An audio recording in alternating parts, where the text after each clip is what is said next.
My name's Haley Monroe and I'm 32. What I'm about to share is the ugliest chapter of my life. And, oddly, the most satisfying one to close. Still feels strange to say the words. My husband is gone. Matt died 2 years ago. Just collapsed in our hallway on a quiet Sunday morning. One moment he was chasing our daughter Ruby around with her pink bunny slippers in his hand. The next moment, silence. It wasn't dramatic. There were no warning signs. No cries for help. He just fell. A heart attack, they said. Sudden and massive. Matt was 36. He didn't smoke. Barely drank. Played basketball on the weekends with his buddies. He was the kind of guy who rubbed coconut oil into my stretch marks after the kids were born and said they looked like love tattoos. He was the kind of dad who made pancakes shaped like dinosaurs and told Jonah bedtime stories he made up on the spot. He was my best friend. My safe space. My whole world. We were together for 11 years, married for 7. And we had built a quiet, cozy life in a modest 2-bedroom house in Vermont. Nothing fancy, but it had a big backyard and a swing set Matt built himself. We had 2 little humans, Jonah, who had just turned 6, and Ruby, our 3-year-old Spitfire with Matt's dimples and my stubbornness. When Matt died, I couldn't cry right away. I had to call the ambulance. I had to explain death to a 6-year-old. I had to figure out how to dress my daughter in something black and clean for the funeral. I had to smile politely at neighbors who brought casseroles we didn't eat. I barely had time to breathe, let alone grieve. But the real nightmare didn't come with the funeral. It came after, exactly 23 days later. It was a Tuesday afternoon. I remember because Ruby had just spilled an entire box of cereal on the floor and Jonah was drawing a picture of Daddy in the clouds with crayons. I was still wearing Matt's hoodie, barely functioning, when a black SUV pulled into our driveway. It was Judith, Matt's mother, and her husband, Gary. And a third man I didn't recognize at first. A lawyer. Judith was in full morning costume. Long black skirt, pearl earrings, black gloves, even though it was warm out. But her expression, it wasn't grief. It was smug. Like she was about to collect a prize. She walked right into my home like she owned it. Didn't even ask. We need to discuss the house, she said, smoothing down her skirt like a villain in some cheap soap opera. I spoke to a property attorney.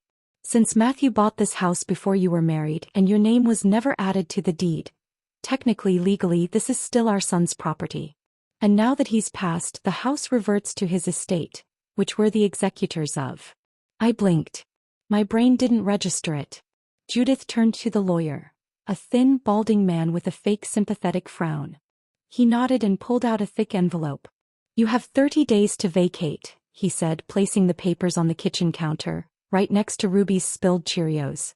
You're evicting me? I whispered. Me. And your grandchildren. Judith didn't flinch. You were never on the deed, Haley. It's just business. And besides, you're a strong girl. You'll figure something out. Jonah started crying. He understood more than he let on. Ruby clung to my leg, sensing something was wrong. I tried to argue. Tried to remind her that Matt and I had lived here for almost a decade, that we'd remodeled this house together, that this was the only home our kids had ever known. But Judith just looked past me. You'll get your things, she said coldly. But the property itself, that stays with the family. I wanted to scream. Instead I went silent. The kind of silence where your soul sinks into your feet and all the oxygen is sucked out of your lungs. They even took Matt's car. His guitar. His record collection. Claimed it all as family assets. I was left with my rusty old Toyota Corolla, a couple suitcases of clothes and a storage bin of the kids' drawings. That's it. The next day, I moved us into a crummy 1-bedroom rental on the edge of town. The walls were yellowed, the heater rattled, and the kitchen barely fit a microwave and a sink. I slept on the floor. Jonah and Ruby shared the only bedroom. I cried into a towel at night so they wouldn't hear me. I'd paused my graphic design career when Ruby was born to stay home and save on daycare. Now I had no clients. No money. I had enough in our joint savings to survive for 2 months, maybe 3 if I stretched. There was a single grocery store within walking distance and even it felt too far some days. People would ask, why didn't you fight back?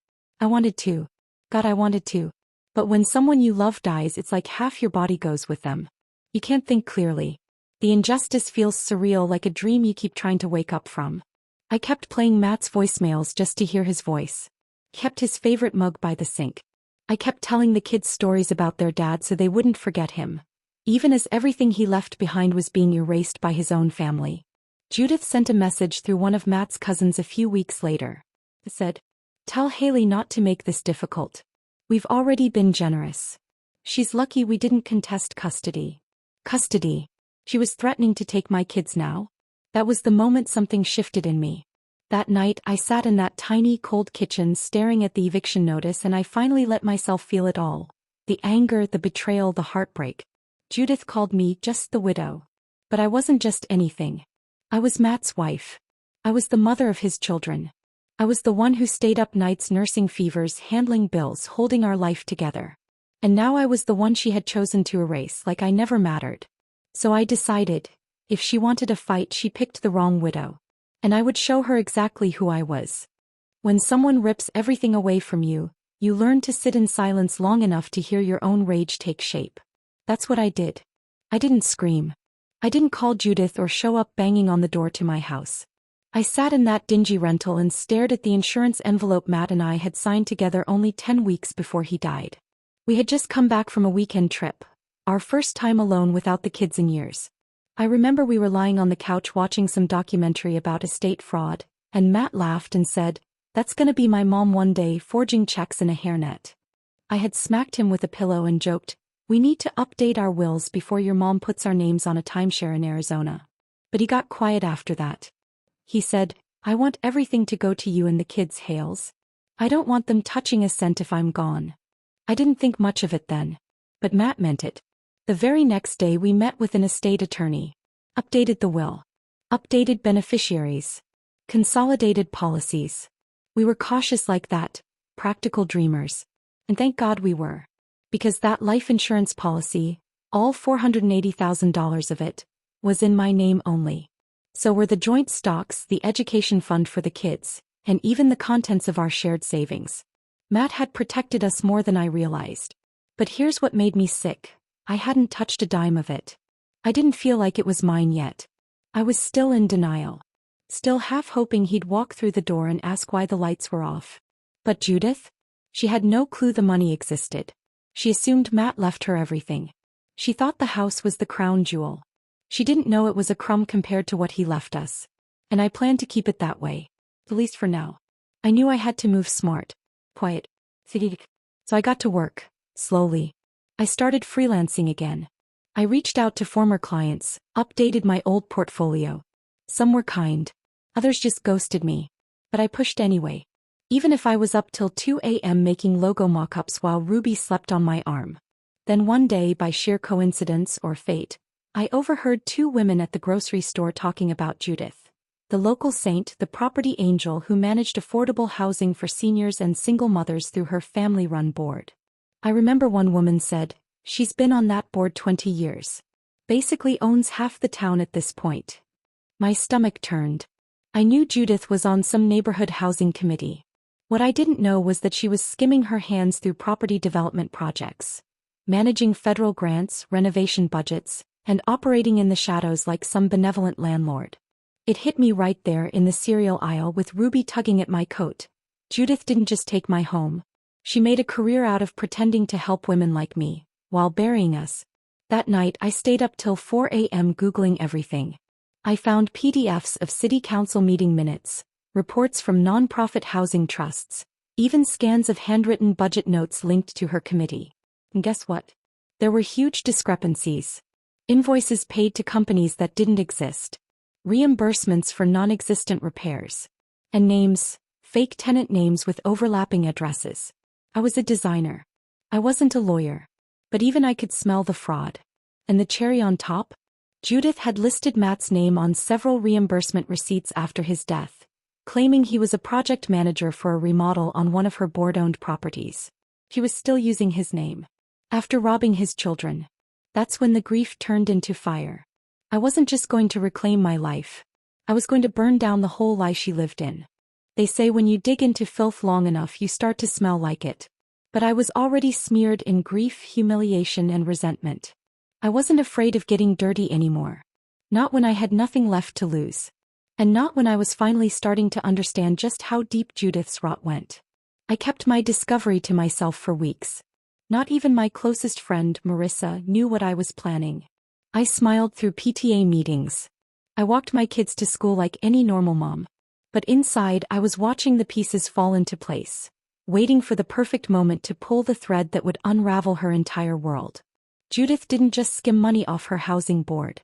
She created fake tenants, issued checks to phony contractors, and funneled federal repair grants into shell companies, some of which were registered under Matt's name years ago before we were even married. She stole his identity. She used my dead husband's name like a passcode to rob the government. And worse, to prop up her entire image in town as a benevolent landlord. But it gets better. One of the renovated houses she reported on, she never fixed a damn thing. I drove by it, a two-family rental on the east side. Boarded windows. Broken steps. Mold growing on the walls. But on paper it was fully rehabbed and ready to rent. She claimed Matt had overseen the work and even submitted a signed completion report. 3 months after he died. I took everything, every phony invoice, every receipt, every cross-referenced email I could find from public records, and quietly handed it to a local journalist named Renee Vargas. Renee wasn't just any reporter. She was a pit bull with a pen. And she'd already been sniffing around that housing board for over a year. I emailed her anonymously, calling myself Widow 37.